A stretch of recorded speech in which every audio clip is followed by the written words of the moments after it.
A Drop in the Immense Sea of the Divine Will, by 7 Drops.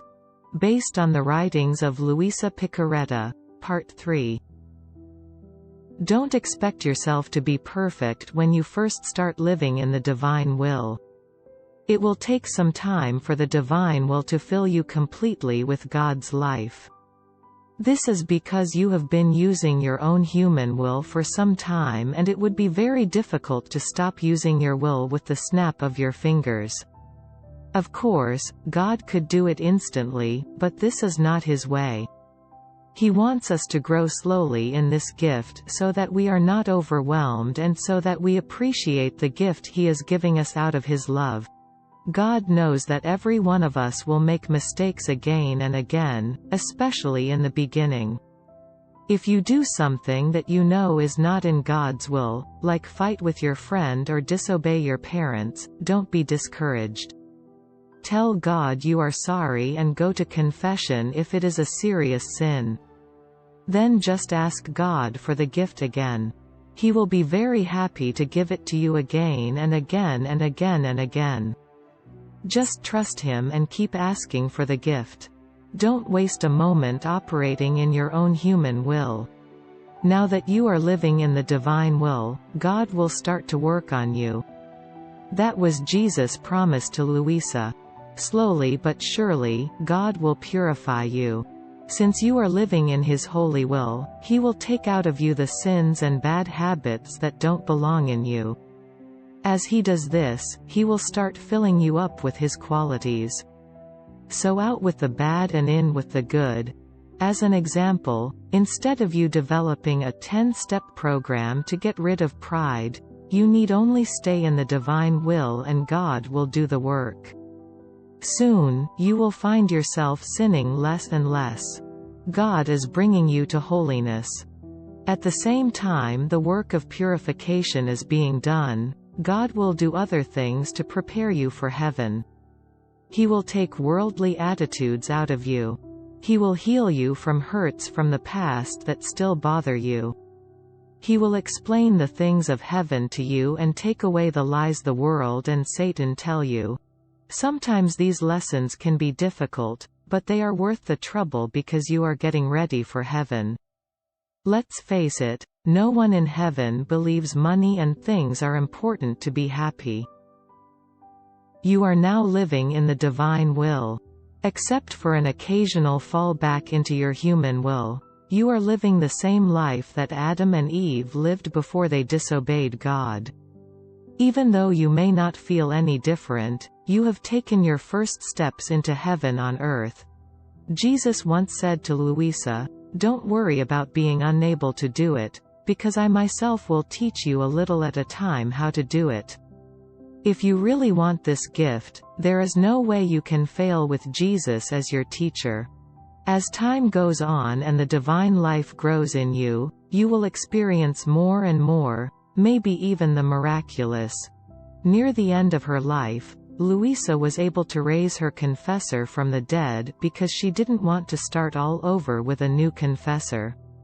Maybe the birds will start landing on your shoulders, like they did with Saint Francis, but don't look for the miraculous. Your day-to-day acts in the divine will are more important. This is because these are now divine acts. Jesus Himself has done them because you used God's will. Luisa had a hard time believing that her simple little acts were divine. Jesus explained that everything God does is divine. Even though an act may be little, it is still divine if it is done in the divine will. God made the heavens, but He also made the tiny seed. Your day in the divine will may seem very ordinary, but it is really extraordinary. When you first start living in the divine will, it may be helpful to call upon the divine will many times during the day, to do in you whatever you are doing or about to do. This will be a reminder to you that the divine will is animating all your activities. You wash your face, you eat your lunch, you say your prayers, you do your schoolwork, all divine acts. As you grow in this gift, You will not have to remind yourself about the divine will because you will constantly be aware of the gift throughout the day. The divine will is filling you with its life. Eventually you may not only be aware of, but be able to feel the divine will operating in you. Luisa reached a point in this divine life where she could actually feel Jesus lifting her arm. In the little house in Nazareth, the Blessed Mother's simple acts as she took care of Saint Joseph and Jesus were all divine acts. Now your home will become the little house of Nazareth as you start living the divine life as a gift from God, performing countless divine acts with every breath you take. A divine act is infinite. When a divine act is done on earth, it is like an explosion that radiates infinitely. All creation feels this explosion and God is very pleased. These infinite divine acts spread out over all the people on earth and God the Father sees our world more favorably.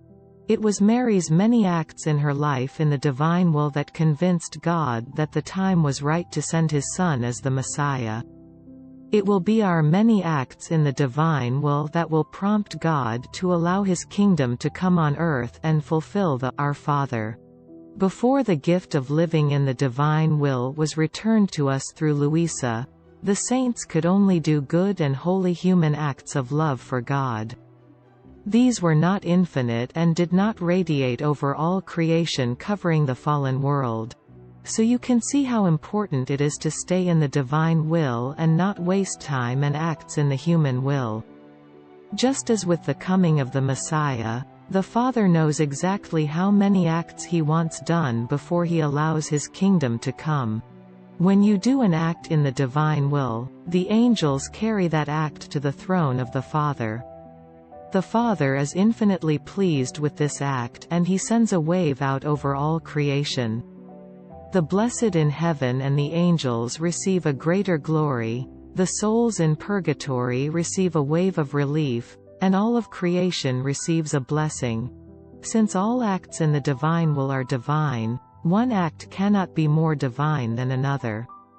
Yet God will respond differently to acts done in the divine will. The act of cleaning your room in the divine will cause the Father to send out a wave of glory and grace. Whereas, receiving Holy Communion in the divine will pours out a sacramental grace on all souls. It is amazing to think that if you go to communion today in the divine will, even the worst criminals are given a sacramental grace that they never asked for or knew they were getting. They might just wake up feeling a little less rotten and not understand why. However, it is up to each individual to respond to the grace that is poured out upon them.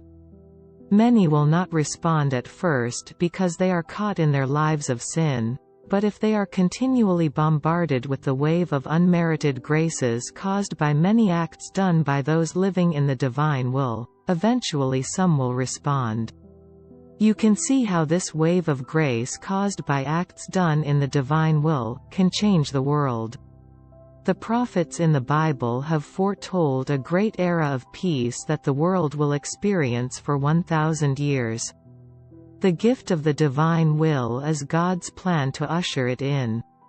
Not only will the divine will purify us, but the gift will purify the world at the same time and bring about the completion of God's kingdom on earth. In addition to your acts done in the divine will, prayers in the divine will help usher in God's kingdom.